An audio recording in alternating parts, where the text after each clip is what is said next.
কলকাতার মেয়ে হিসাবে আমি ফ্লোরিস বলতে পার্ক স্ট্রিটই বুঝতাম। তাই যতবার গেছি পার্ক স্ট্রিট ফ্লোরিসেই গেছি। কিন্তু গতকাল একটি কোম্পানি তথা আমার বন্ধুর আমন্ত্রণে বিশেষ অতিথি হিসেবে পৌঁছে গেছিলাম সারদা নেভুনের ফ্লোরিসে। ওয়াও!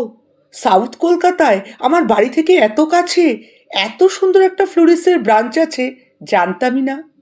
এত সুন্দর, রিয়েলি রিয়েলি বিউটিফুল।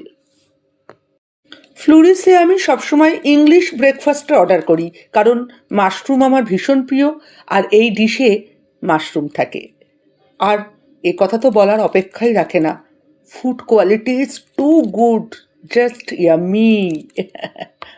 এই ফ্লোরিসে শান্ত আর ভীষণ সুন্দর অ্যাম্বিয়েন্সে খাওয়া দাওয়া আড্ডা ফটো সেশনের মজাটাই আলাদা। ফেরার সময় কাউন্টার থেকে নিলাম আমার প্রিয় ব্রাউনি এবং organic green tea. Beautiful experience এবং আবার আসার ইচ্ছে নিয়ে ফ্লোরিস থেকে ফিরে এলাম।